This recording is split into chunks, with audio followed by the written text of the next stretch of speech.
Eine Frage wurde uns zugeschickt, die lautet: Warum sind so viele Praktizierende erwacht durch das Meditieren und Kontemplieren von Vergänglichkeit, Unbeständigkeit?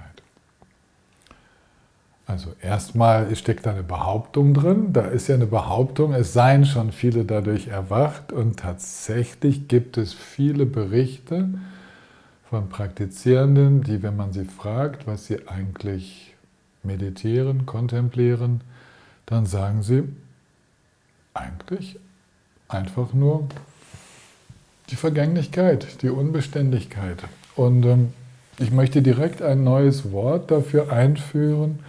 Und zwar, der Grund liegt darin, dass wir mit der Unbeständigkeit des Lebens die Dynamik des Lebens kontemplieren und meditieren. Also Vergänglichkeit und Unbeständigkeit sind zwei Ausdrücke, die der Buddha benutzt hat, Anicca auf Sanskrit und Pali, die der Buddha benutzt hat, um den Irrtum der Beständigkeit in den Fokus zu rücken. Also dass Praktizierende damit anfangen, all diese irrigen Annahmen über Beständigkeit zu untersuchen. Zum Beispiel, dass natürlich dieses Möbel hier, diese Holzkommode, dass die natürlich nicht beständig ist, sondern schon viele, viele Zeichen des Gebrauchs hat und sich im Nu auch in Asche verwandeln könnte. Und nichts, auch unsere wunderbare große Mutter, die Yum Chenmo, die Prajnaparamita, auch die ist natürlich Bedingungen ausgesetzt. Und jetzt beginnen also Praktizierende damit, erstmal ihre Illusion, ihre Täuschung der Beständigkeit aufzulösen, indem sie tief bedenken und dann auch immer mehr spüren, dass jeder Bereich unserer Welt dynamisch ist. Also, dass alles im Prozess ist. Manche Prozesse sind stabiler, also zum Beispiel ist der Prozess, der diese Kommode zusammenhält, relativ stabil, solange Luftdruck und Hitze und Feuchtigkeit sich nicht zu sehr verändern. Sobald in diesen Parametern etwas geschieht, dann ist es um diese Kommode unter Umständen geschehen. Und dann ist das erstmal Beständige in seiner Unbeständigkeit sichtbar geworden. Und so ist es mit allen Dingen. Und das ist der Einstieg. Das ist aber nur die Eintrittspforte für Praktizierende. Dieses Kontemplieren der Unbeständigkeit macht uns schon sehr viel entspannter. Wir greifen weniger nach dem vermeintlich Beständigen. Wir versuchen auch nicht mehr Glück im Unbeständigen zu finden, weil wir wissen, es ist sowieso, es gleitet weiter, es entwickelt sich weiter. Ich kann in einer Beziehung nur so glücklich sein, wie sie im Moment ist. Ich muss sie weiter gestalten, denn ob ich will oder nicht, sie gestaltet sich von selbst die ganze Zeit weiter. Alle Beteiligten an einer Beziehung sind im Prozess, und so beginne ich durch ein tiefes Verständnis der vergänglichen, dynamischen Natur des Seins, beginne ich intensiver mitzugestalten und mehr im Jetzt anzukommen.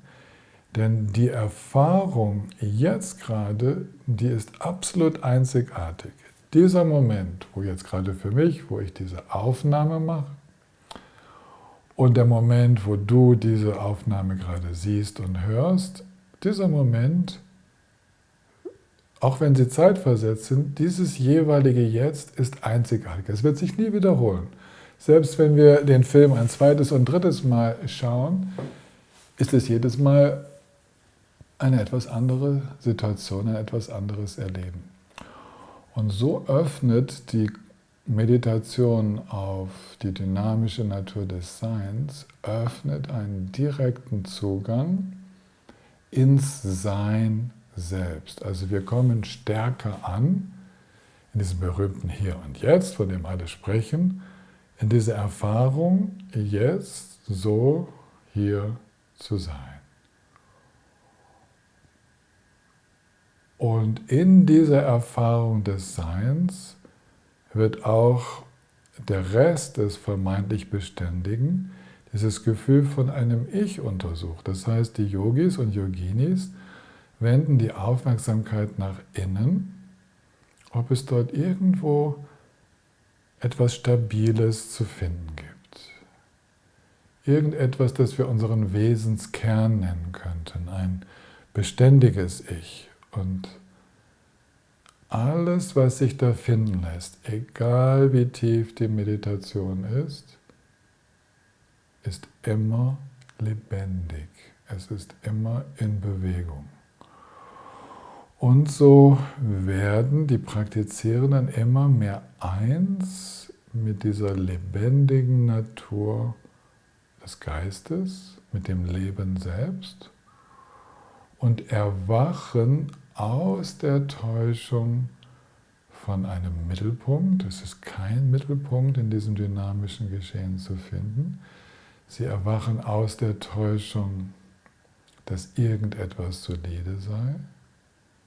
Sie erwachen sogar aus der Täuschung, dass überhaupt irgendwann je etwas entsteht, im Sinne von geboren wird, für eine Weile besteht und erst dann wieder zerfällt, sondern merken, dass Entstehen und Vergehen gleichzeitig sind.